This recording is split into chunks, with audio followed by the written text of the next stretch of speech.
അതൊരു പാറ്റേൺ ആണെങ്കിൽ ഈ പറയുന്ന എല്ലാ സംസ്ഥാനങ്ങളിലും ഇതേ പാറ്റേൺ ആവർത്തിക്കാനുള്ള സാധ്യതയുണ്ട്. ആളുകൾ ധാരാളമായിട്ട് ഈ ലിസ്റ്റിൻ്റെ വെളിയിൽ പോകാൻ സാധ്യതയുണ്ട്. അങ്ങനെയുള്ള ഒരു എക്സസൈസ് ഈ ഒരു മാസം കൊണ്ടോ അല്ലെങ്കിൽ 2 ആഴ്ച കൊണ്ടോ 3 ആഴ്ച കൊണ്ടൊക്കെ എങ്ങനെയാണ് നടത്തിയെടുക്കാൻ പറ്റുന്നത്? ആചാരി സാർ, താങ്കൾ നേരത്തെ പരാമർശിച്ചതുപോലെ ഒരു BLO നമുക്ക് മുന്നിൽ ജീവനൊടുക്കി അദ്ദേഹത്തിൻ്റെ സംസ്കാരം കഴിഞ്ഞിട്ടേ ഉള്ളൂ.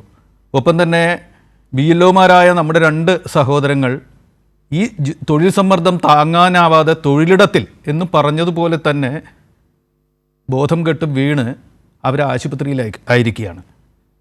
കേന്ദ്ര തെരഞ്ഞെടുപ്പ് കമ്മീഷന് ഇത്തരത്തിലുള്ള അധികാരങ്ങളുണ്ട് ഇത് നടത്താൻ, ഒരു തർക്കവുമില്ല, ഭരണഘടനാ സ്ഥാപനമാണ്. പക്ഷേ ഇത് കുറെ കൂടി കാരുണ്യത്തോടെ, കുറെ കൂടി മനുഷ്യപ്പറ്റോടുകൂടി ലളിതമായി ചെയ്തുകൂടെ?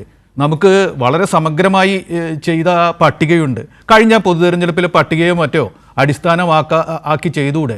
2002 ഒരു പട്ടികയെ ആസ്പദമാക്കി ഇത് ചെയ്യുന്നു. മാത്രമല്ല, നിയമസഭയ്ക്കും ലോക്സഭയ്ക്കും കൂടി ഒരു പട്ടിക, പഞ്ചായത്തിന് വേറൊരു പട്ടിക, ഇതെല്ലാം കൂടി ഒറ്റ പട്ടിക ആക്കിയാൽ പോലെ ഈ തലവേദനയോ ഈ തൊന്തരവോ ഉണ്ടോ? അല്പം സ്നേഹം കമ്മീഷന് കാണിക്കാൻ പാടില്ലേ എന്നൊക്കെ ചോദിക്കുന്നുണ്ട് ആളുകൾ. എന്തു പറയും? അല്ല, അത് പൊതുപട്ടിക അതിപ്പോൾ അസംബ്ലി പാർലമെൻറ്റ് തെരഞ്ഞെടുപ്പുകൾക്കാണ് പൊതുപട്ടിക നിയമം അനുസരിച്ചുള്ളത്, ഭരണഘടന അനുസരിച്ചും അത് തന്നെയാണ്.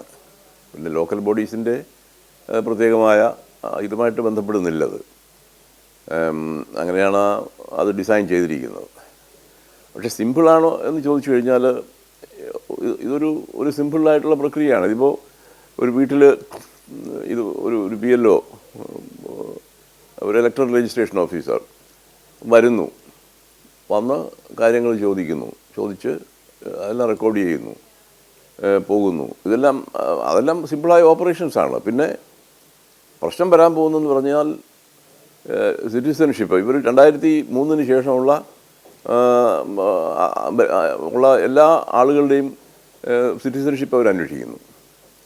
2003 ശേഷം ഈ ലിസ്റ്റിലുള്ള ഇലക്ടറൽ ലിസ്റ്റിലുള്ള ആളുകളുടെയൊക്കെ അവർ ഇത് അന്വേഷിക്കുന്നുണ്ട്, സിറ്റിസൺഷിപ്പിൻ്റെ റെക്കോർഡ് കാണിക്കാൻ, അതിൻ്റെ ഡോക്യുമെൻറ്റ്സ് കാണിക്കാൻ. അങ്ങനെയൊക്കെ ആവശ്യപ്പെടുന്നുണ്ടായിരിക്കണമല്ലോ. ബീഹാറിൽ അങ്ങനെയാണ് ചെയ്തത്. അങ്ങനെയാണ് 47 ലക്ഷം ആൾക്കാരെ അവരവിടെ നിന്ന് മാറ്റിയത് ഈ വോട്ടേഴ്സിൻ്റെ ലിസ്റ്റിൽ നിന്ന്. 47 67 മറ്റോ ആണ് ആദ്യം, 65 ലക്ഷം ആൾക്കാരെ മറ്റോ ആണ് ഇവർ മാറ്റിയത് ആദ്യം. അതിനുശേഷം പിന്നെയാണ്ട് 20 ലക്ഷം ആൾക്കാരെ തിരിച്ച് ഇതിനകത്ത് കൊണ്ടുവരികയൊക്കെ ചെയ്തിട്ടുണ്ട്. അങ്ങനെ 47 ലക്ഷമാണ് അവസാനത്തിൽ അവർ പറഞ്ഞ കണക്ക്. എന്ന് പറഞ്ഞതുപോലെ അതൊരു പാറ്റേൺ ആണെങ്കിൽ ഈ പറയുന്ന എല്ലാ സംസ്ഥാനങ്ങളിലും ഇതേ പാറ്റേൺ ആവർത്തിക്കാനുള്ള സാധ്യതയുണ്ട്. ആളുകൾ ധാരാളമായിട്ട് ഈ ലിസ്റ്റിൻ്റെ വെളിയിൽ പോകാൻ സാധ്യതയുണ്ട്. അങ്ങനെയുള്ള ഒരു എക്സസൈസ് ഈ ഒരു മാസം കൊണ്ടോ അല്ലെങ്കിൽ 2 ആഴ്ച കൊണ്ടോ 3 ആഴ്ച കൊണ്ടൊക്കെ എങ്ങനെയാണ് നടത്തിയെടുക്കാൻ പറ്റുന്നത്? അപ്പോൾ അതിൻ്റെ അർത്ഥം എന്ന് പറഞ്ഞു കഴിഞ്ഞാൽ അത് പ്രോപ്പറായിട്ട് നടക്കില്ല. അതിനകത്തൊരു ആർബിട്രറിയായ ഒരു രീതി അതിനകത്തുണ്ടാവും എന്നുള്ള ഒരു പേടിയാണ് എല്ലാവർക്കും ഉള്ളത്.